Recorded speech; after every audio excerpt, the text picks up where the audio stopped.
무덤에 머물러 예수 내 구주 새벽 기다렸네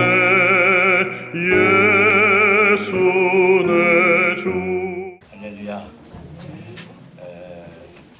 오늘 이 말씀을 통해서 주시는 메시지가 많이 있지만은 특별히 이 증인된 삶이 무엇인가, 실질적으로 우리 예수님께서는 이제 후반절이 나오겠지만은 구약에 나와 있는 말씀들을 인용을 하면서 내가 이렇게 부활한 것에 대한 이 모든 것은 이미 성경에서 예언된 것들이고 또 그것을 이루었다라고 우리 주님께서 말씀하시는 장면들이 많이 나오게 됩니다.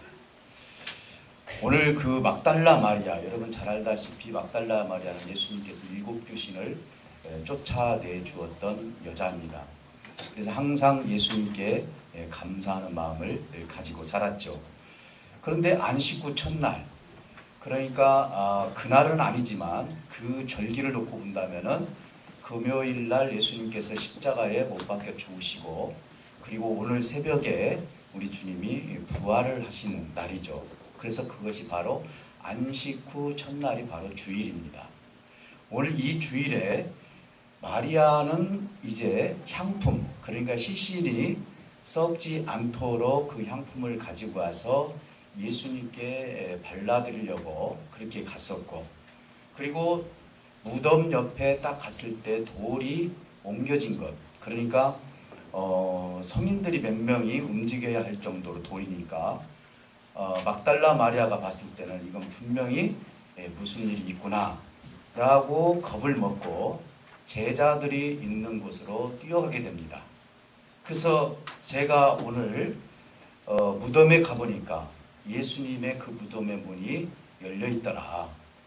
이 이야기를 들은 제자들이 이게 무슨 일이냐 하면서 뛰어가게 되었고, 가서 보게 되니까 빈 무덤이었고, 그리고 세마포와 머리에 쌓아놓은 그 수건이 개켜 있었다. 그리고 시신을 훔쳐간 것으로 생각이 날 정도로 이들은 의심을 했고, 또 막달라 마리아는 시신을 누가 훔쳐갔다라고 생각을 하고 있었습니다. 어떻게 보면은 이 부활의 현장에서 막달라 마리아는 예수님의 그 부활을 이해를 하지 못했고, 주님의 제자들 역시도 예수님의 부활에 대해서 이해를 하지 못했습니다. 여러분 잘 알다시피 우리 예수님께서는 누누이 내가 고난을 받고 그리고 십자가에 못 박혀 죽은 다음에 3일 만에 살아나야 될 것이다 라고 그렇게 말씀을 해 주셨습니다. 그리고 또 오늘 말씀에서도 그가 죽은 자 가운데서 살아나야 하리라 라고 이렇게 말씀해 주신 것을 놓고 봤을 때 전혀 그들은 이 부활에 대한 이해가 없었다라는 증거가 나타나게 됩니다. 오늘 부활의 첫 증인이 될 수 있는 그런 귀한 기회가 되었는데 그들은 어떻게 보면은 그 하나님의 영광의 자리를 보지 못하고 다시 집으로 내려가는 모습을 보게 됩니다. 그런데 막달라 마리아만큼은 이제 이 부분을 놓고 그 자리에서 울고 있는 거예요. 대부분 보면은 감정적인 부분은 남자들보다도 여자들이 좀 감정적인 부분이 더 강하더라고요. 그러다 보니까 태책한 우리 예수님의 시신을 누가 가져갔을까, 누가 훔쳐갔을까 생각을 하는 도중에 천사 하나가 어찌하여 우느냐라고 그 음성을 들려줘서 보니까 천사가 있는 것입니다. 그때 무덤 안에 있는 천사들에게 질문을 합니다. 누군가가 예수의 시신을 훔쳐갔습니다. 그 내가 슬픕니다 라고 이야기합니다. 그리고 동시에 그 옆에 보니까 그분이 바로 예수님이셨는데 동산지기처럼 생각을 했다고 오늘 성경에 보니까 그분 역시도 어찌하여 우느냐, 누구를 찾느냐, 두 가지를 질문을 하죠. 천사는 어찌하여 우느냐라고 했지만은 예수님은 어찌하여 우느냐 하면서 누구를 찾느냐? 이 말은 뭔 말입니까? 이미 너희에게 내가 부활할 것을 이야기하지 않았느냐? 지금은 울을 때가 아니지 않느냐? 이미 죽음에서 내가 살아났는데 어찌하여 네가 우느냐? 그리고 지금 누굴 찾느냐? 네 앞에 바로 예수, 살아나신 예수님이 네 앞에 있다라고 주님 말씀하지 않습니까? 그런데도 깨닫지 못하다가 마리아야 하니까 그때서 이 막달라 마리아가 예수인 줄 알았다. 여러분 생각해 보면은 예수님의 얼굴이 대체가 어떻게 됐길래 그 자리에서 동산지기처럼 그렇게 보았을까? 성경은 엠마오 지역으로 가던 두 제자들도 옆에 따라오신 그 예수님이 예수님인지를 모르고 성경을 해석해 주셨을 때 마음이 뜨겁지 않느냐라고 하면서 예수님임을 다시 한번 인식을 하게 됩니다. 예수님은 다시 부활하셨을 때는 전혀 다른 모습으로 부활을 하셨다는 증거인 것입니다. 예수님이 이 땅에 살았었을 때 그 몸, 얼굴이 아니라 다른 모습으로 예수님이 부활을 하셨다는 것입니다. 그래서 오늘 후반절에서 보면은 예수님을 믿을 수가 없는 거예요. 그리고 이제 이것을 통해서 예수님께서는 어떻게 증거해 주시냐면은 바로 못자국을 보여주었고 그리고 창자국을 보여주면서 바로 내가 예수라는 것을 그들에게 이야기해 줍니다. 오늘 우리가 나중에 부활을 하게 된다면은 지금 여러분들이 가지고 계신 이 얼굴로 부활을 하는 것이 아니라 하나님께서 가장 아름다운 모습으로 첫 번째 부활에 참여하는 자가 될 줄 믿습니다. 그래서 우리 주님은 부활할 자의 첫 열매가 되셨더라. 성경은 그렇게 말씀합니다. 부활은 두 가지의 부활이 있습니다. 첫 번째 부활은 생명으로의 부활이고 두 번째 부활은 심판의 부활인 것입니다. 예수를 믿는 자나 믿지 않는 자나 우리 육신이 흙으로 돌아가게 되면 이제 예수님께서 이 땅에 오시게 되면 그때에 생명으로의 길로 옮기기 위해서 우리를 다시 한번 영체로 우리를 다시 한번 부활시켜서 하나님의 자리로 가지만은 하나님을 믿지 않고 예수님을 믿지 않고 죽은 사람은 부활을 시켜서 그 죄의 대가를 치운다라고 성경은 말씀하고 있는 것입니다. 사랑하는 성도 여러분, 이제 예수님의 질문에 이제 그가 첫 증인이 어떻게 보면 됐다라고 볼 수 있겠습니다. 왜? 이분은 정말로 막달라 마리아는 예수님께 시신을 보러 왔을 때 향품을 품기 위해서 왔지만은 그러나 막달라 마리아 그 슬픔을 우리 예수님께서 위로해 주시는 장면을 보게 됩니다. 그리고 나서 너는 제자들에게 내가 부활했다라고 전해주어라. 그러면서 막달라 마리아는 뛰어가서 나는 주를 보았다라고 이야기를 하게 됩니다. 이들은 그 이야기를 듣고 당시 여자가 증인이 된다는 것은 유대인의 습관상으로는 있을 수 있는 일이 아닙니다. 증인이 됐다는 것은 남자들이 증인이 되는 것이죠. 그런데 예수님께서는 막달라 마리아에게 증인이 되는 영광을, 첫 번째 증인이 되는 영광을 그에게 부여해 주셨습니다. 두려워서 문을 잠고 모여있는 제자들에게 문을 잠근 상태에서 우리 주님께서 들어가면서 두 가지를 얘기합니다. 평강이 있을지어다. 얼마나 놀랬겠습니까? 우리 예수님께서 지금 들어와셨는데 어찌할 줄 모르는 마음을 가지고 제자들이 예수님을 바라보면서 평강이 있을지어다라는 그 음성을 듣고 예수님께서 그들이 이상하게 바라보니까 봐라. 내 옆구리의 상처를 봐라. 그리고 손에 못자국을 봐라 하면서 보여주면서 내가 부활하였다라고 이야기를 해주십니다. 부활에 대해서 우리 주님은 믿을 수 있도록 설명해 주었습니다. 많은 사람들은 이 부활에 대해서 여러 가지로 의심하고 그리고 다른 논리를 가지고 예수님을 비하시키는 것도 있습니다. 그리고 제자들에게 내가 너에게 세상에 보낸다. 아버지가 나를 보낸 것처럼 이제는 너희를 내가 세상에 보내야 되겠고 그리고 나서 숨을 한번 쉬시면서 뭐라고요? 성령을 받으라 이렇게 말씀하셨습니다. 세상에 나아가서 예수님의 증인이 되려면 성령을 받지 않으면 증인이 될 수가 없다는 것입니다. 오늘 많은 사람들이 교회의 프로그램을 통해서 우리 전도합시다라고 했을 때 그게 전도가 바로 되는 것이 아니에요. 성령의 뜨거움이 있을 때 그 말 한마디가 그들에게 전해졌을 때 그것이 바로 증인된 삶이 될 수 있다는 것입니다. 내가 아버지께서 나를 보낸 것 같이 이제는 내가 이렇게 부활한 것처럼 이 부활의 증인이 너희들이 돼야 되지 않겠느냐. 그러니 내가 너희를 세상에 보내노라. 그러나 한 가지, 성령을 받고 증인된 삶을 살으라고 주님은 말씀하십니다. 예수님은 고난과 죽음과 내가 사흘 만에 내가 이제는 다시 부활할 것이라고 누누이 얘기를 했는데 제자들은 그 당시에는 이해를 할 수 있었을 것입니다. 그러나 그것을 마음에 담지는 않았어요. 우리 가끔 그러지 않습니까? 교회에서 강구를 하게 되면은 때로는 내가 이 강구를 들었는지 안 들었는지 관심이 없으실 때는 이것을 잊어버릴 때가 많아요. 우리 예수님께서 누누이 내가 고난을 받고 예루살렘에 들어가서 고난을 받고 십자가에 죽고 그리고 내가 부활할 것이라고 이야기를 계속 해줬는데도 불구하고 제자들의 생각은 누가 크냐? 예수님이 유대인의 왕이 되면은 나는 오른쪽 너는 왼쪽. 어떻게 보면 예수님에 대한 목적이 그들에게는 전혀 하나님의 그 초점에 맞춰주지 못하고 자기의 욕심에 맞춰져 있기 때문에 예수님께서 지금 무슨 말씀을 하시는지에 대해서 순간적으로 이해는 했을지 몰라도 그것을 마음에 담지 못했다는 것입니다. 그러니까 예수님께서 무덤 빈 무덤을 보고 그들이 부활을 이해를 하지 못했던 이유가 바로 거기에 있었던 것입니다.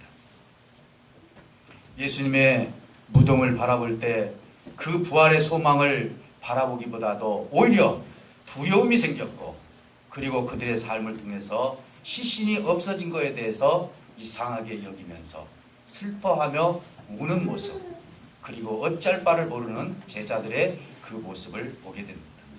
사랑하는 성도 여러분, 오늘 우리는 무엇보다도 말씀만 이해를 한다고 해서 그것이 역사가 일어나는 것이 아닙니다. 말씀을 내 마음에 받아들이고 그리고 그 말씀을 믿을 때 그 말씀의 역사가 일어난다는 사실을 믿으시기를 주님으로 축복합니다.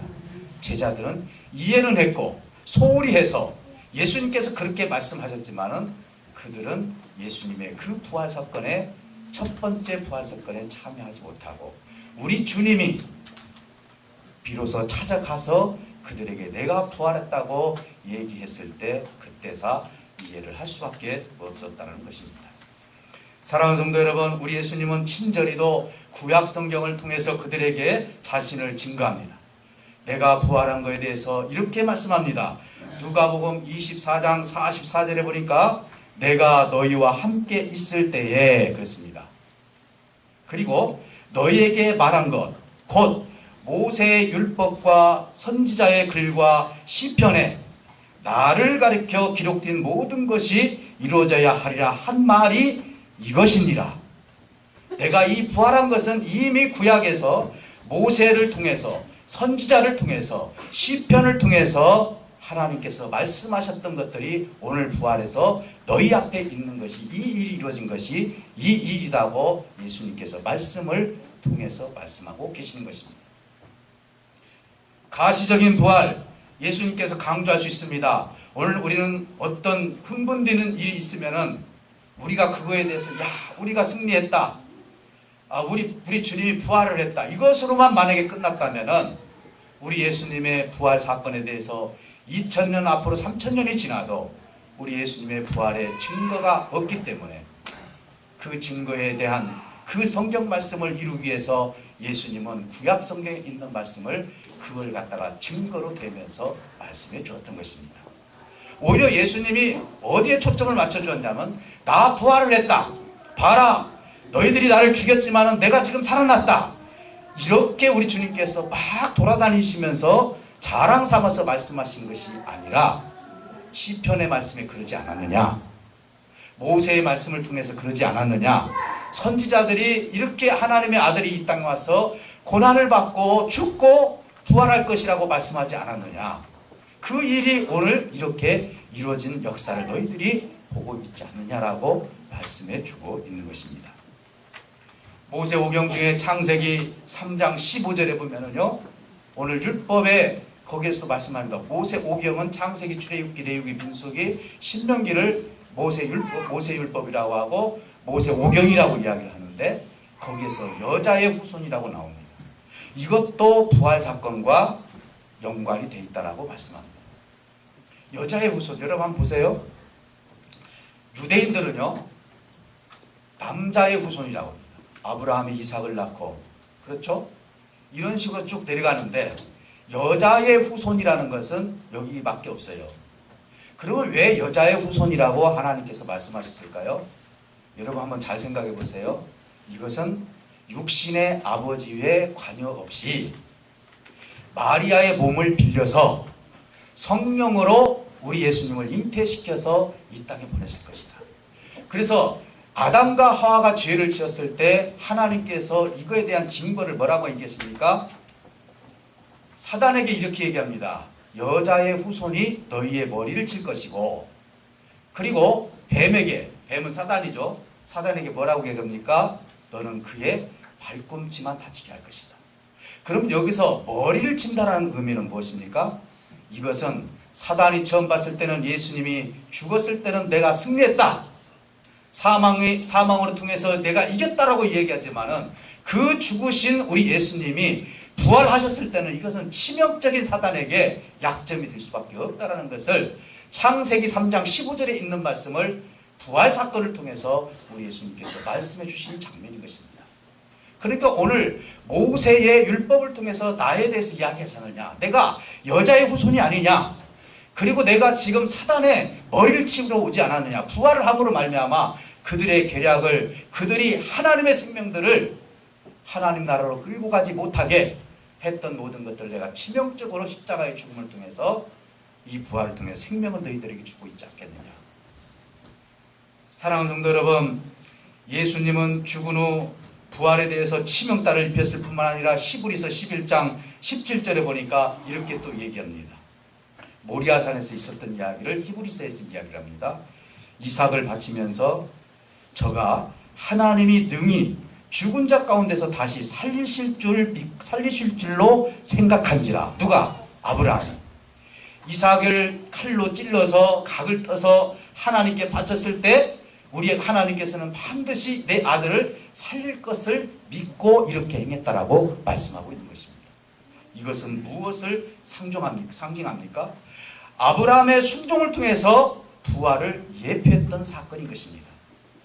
여러분, 이것뿐만 아니라 아브라함이 모리아산을 향해서 갔을 때, 모리아산은 어디입니까? 죽으러 가는 것입니다. 그렇죠? 3일 동안 걸어갔다고 했습니다. 죽으러. 또 출애굽을 했을 때 3일 동안 걸어갔던 것이 앞에가 무엇이 있는지조차도 몰랐던 백성들은 이제는 죽음의 강, 죽음의 바다가 어디를 만났습니까? 홍해를 만났습니다. 또 요나가 불순종을 해가지고 결국은 큰 물고기 뱃속에 들어갔는데 며칠간 있었습니까? 3일간 있었습니다. 여기서 여러분 이 사건만 여러분 보시더라도 우리 예수님은 구약에서 어떤 예언을 하고 계시는지를 알고 있습니다. 모리아산에 이삭을 바치러 간 그 아브라함의 그 순종에 대해서 하나님께서 이삭을 죽였습니까? 살려주셨습니다. 순양을 주셨죠. 너의 믿음을 내가 보았다. 그리고 홍해를 건너기 전에 3일간 왔을 때 뒤에서는 지금 애국 군대가 들어오고 이제는 앞으로 가다 보면은 죽을 수밖에 없는 전투양난의 상황에 처했을 때 이스라엘 백성들이 죽었습니까? 모세의 기도를 통해서 홍해를 건너게 해주었습니다. 요나가 3일 동안 큰 물고기 뱃속에 있었을 때 그가 죽었습니까? 3일 만에 토해내서 나왔습니다. 이것은 지금 무엇을 얘기합니까? 그러면서 마태복음 12장 39절에서 40절에 뭐라고 기록됐냐면 표적을 구하는 이 세대를 향해서 우리 예수님께서 뭐라고 말씀하시는 거니? 요나가 밤낮 3일간 물고기 뱃속에 있었던 것처럼 인자도 3일간 밤낮 땅속에 있으리라 라고 말씀해 주고 있습니다.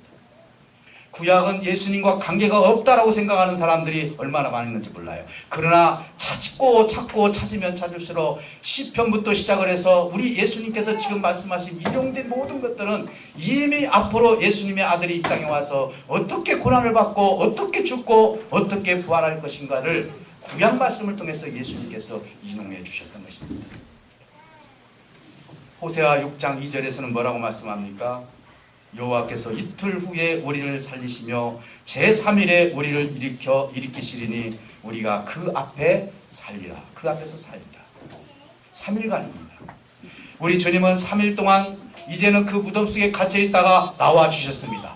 이미 구약에서는 그 3일간의 사건을 통해서 어떻게 예수님께서 이 땅에 오셔서 어떤 생명을 주실 것인지를 이미 예언해 놨고 그 사건들을 통해서 하나님은 우리에게 말씀해 주셨을 뿐만 아니라 그리스도의 모형을 보여주고 있는 것입니다.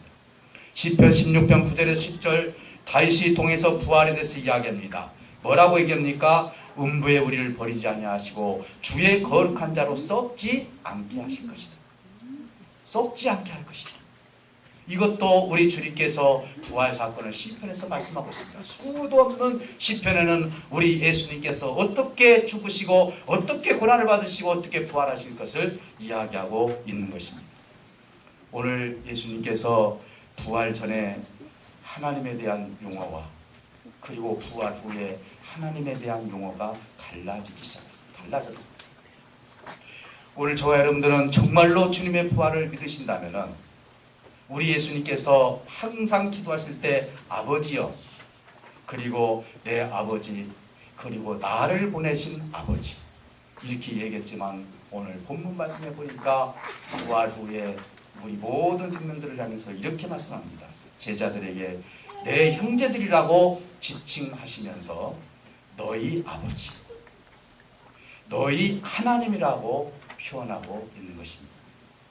이제는 내가 부활했던 것처럼 너희가 부활에 동참한다면 그 하나님은 너희 아버지가 되고 너희 하나님이 될 것이다. 오늘 저와 여러분들은 이 부활을 통해서 어떻게 증인된 삶을 살고 있습니까? 당신은 왜 예수님을 믿습니까? 라고 물으신다면 여러분들은 어떻게 대답하시겠습니까?